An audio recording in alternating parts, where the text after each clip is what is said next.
actually, to the schedule, which I cannot read.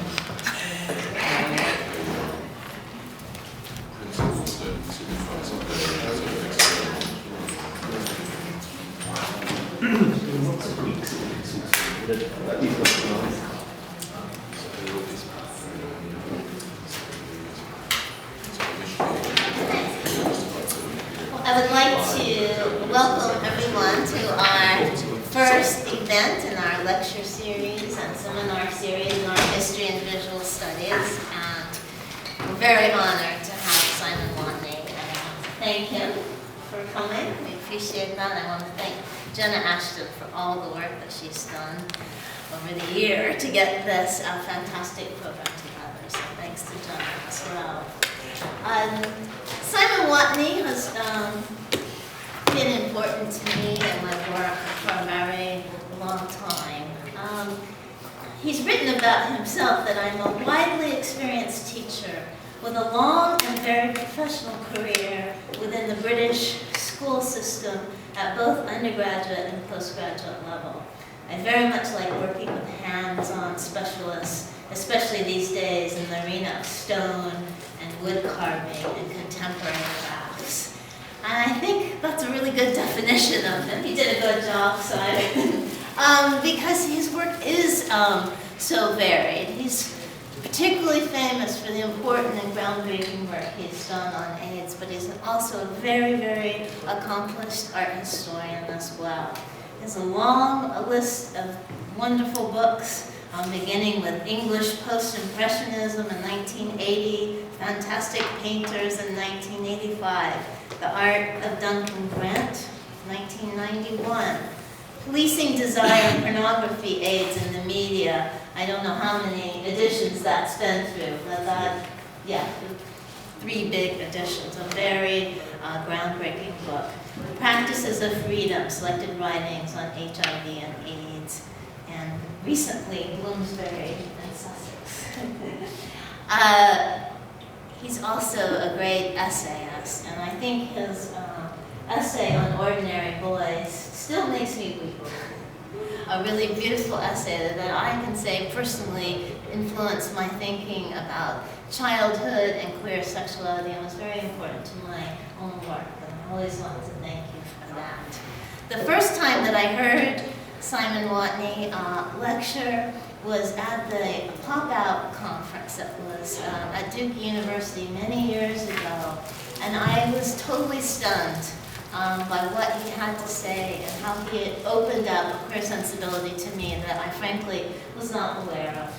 And I left thinking, who is this Simon Watney? And he was also the first person to introduce the work of Felix Gonzalez Torres. And it was a very, very beautiful talk. Later he came back to North Carolina. Do you remember your lecture on digging out Baby Ruth? That was a very painful lecture to give, yes. Well, I still search, and I've written to him a couple of times for a copy of Digging Up Baby Ruth. But was also about queer childhood and the importance of the backyard space, the space in between a public and private world. It was a really, really beautiful essay. And then I remembered today that I'd actually published a photograph of you as a child in one of my books. I'll just have this up here for you to have a look. It's about, what we can understand about photographs of children and what they will become. And I don't know what this says about me, but I compare it to a photograph. I compare a photograph of Simon to a photograph of my father. You're very different people. And from very different ages. My father's much older. But that comes from his essay on Ordinary Boys, which is quite beautiful. Today he's going to show us some pictures of Susan Sontag as part of the visuals. And the seminar that he's leading is Displacing the Pain of Others. Some thoughts on perceptions of pain, fear, risk, crisis, AIDS, and biopolitics. And I just want to conclude by saying he's a great scholar, but he's also a really serious teacher that I very much admire. So thank you for coming. Gosh, thank you.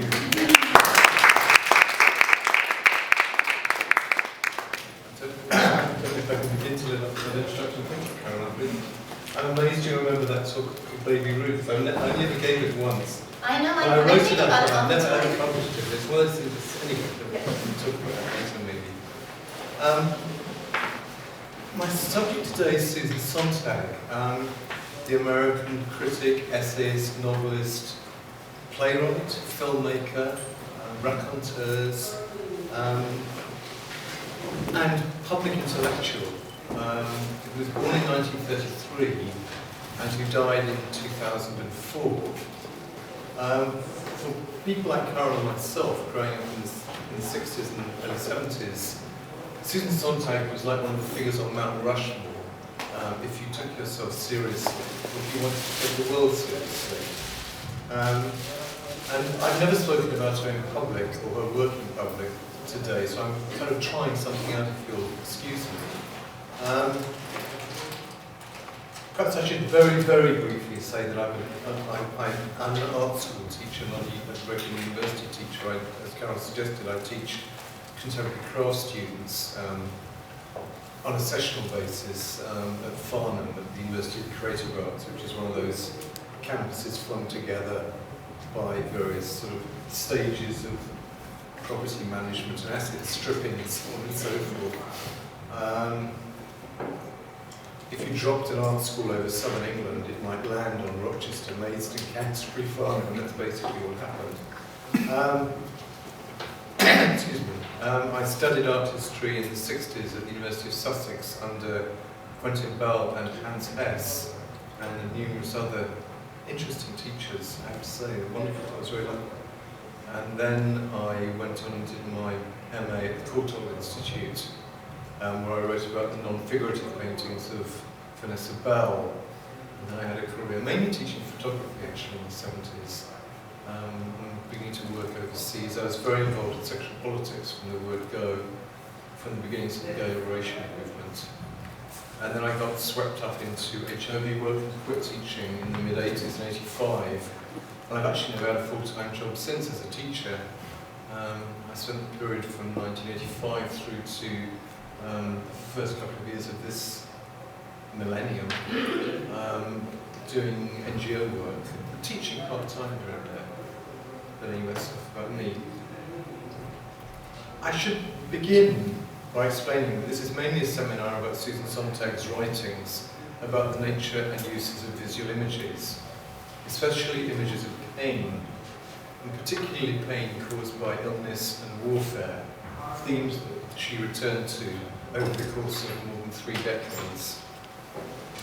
She herself controlled her own public image to an unusual extent for an intellectual, and she refused to allow for many, many years anything but one single image film to be used to represent her.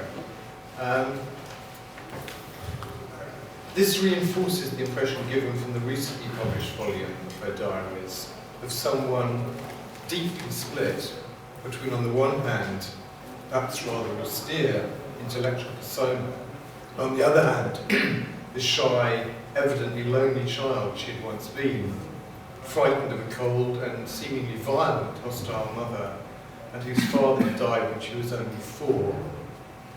From the outset, this isolated daughter of Arizona and Southern California was, in other words, very much her own creation, as I'm sure in this room so many of us, in fact, are also.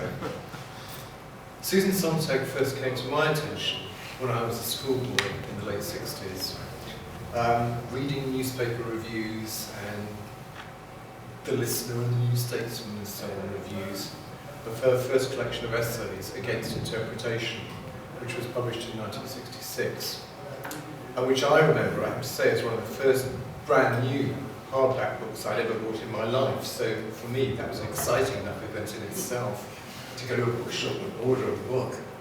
Gosh, that was very grand.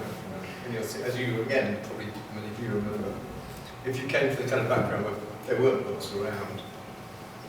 At the time, most of her references passed way above my head, of course, and knowing nothing from a council estate in South London about Jack Smith or American avant-garde film, most of it was to me unimaginably obscure and difficult. However, It's important, however, I was already completely besotted by film noir, by Italian cinema, and I adored the poetry of Frank O'Hara. So there were some shared points of reference. It wasn't entirely a description of an entirely different planet. But alas, at the time, her famous essay, the most famous essay on the book perhaps, Notes on Camp, in no way illuminated my particular isolated, troubled, gay teenage inner life a year before the passing of the Wolfenden Act and the semi-decriminalisation of homosexuality.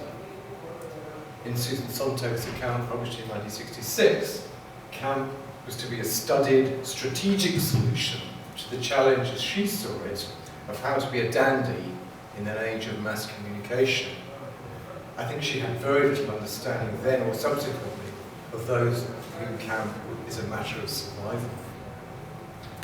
Over a decade later, when I was teaching photographic studies at what's now the University of Westminster, I reviewed her 1977 book on photography very favourably for one of those many august journals of cultural studies from that period. Although at the time I questioned this famous central thesis that photographs on repeated seeing effectively, supposedly dull our senses to what they represent, especially when this involves human suffering. Now, this isn't the time or the place to try and do justice to the whole range of Susan Sontag's work as a critic and as an artist. I'm not going to do with her fiction or her films at all. Her taste and intellectual curiosity were perhaps less wide than is sometimes made out, and her critical writings, in fact, rarely stray from the fairly familiar counter-canon of mainstream modernist avant-garde aesthetics.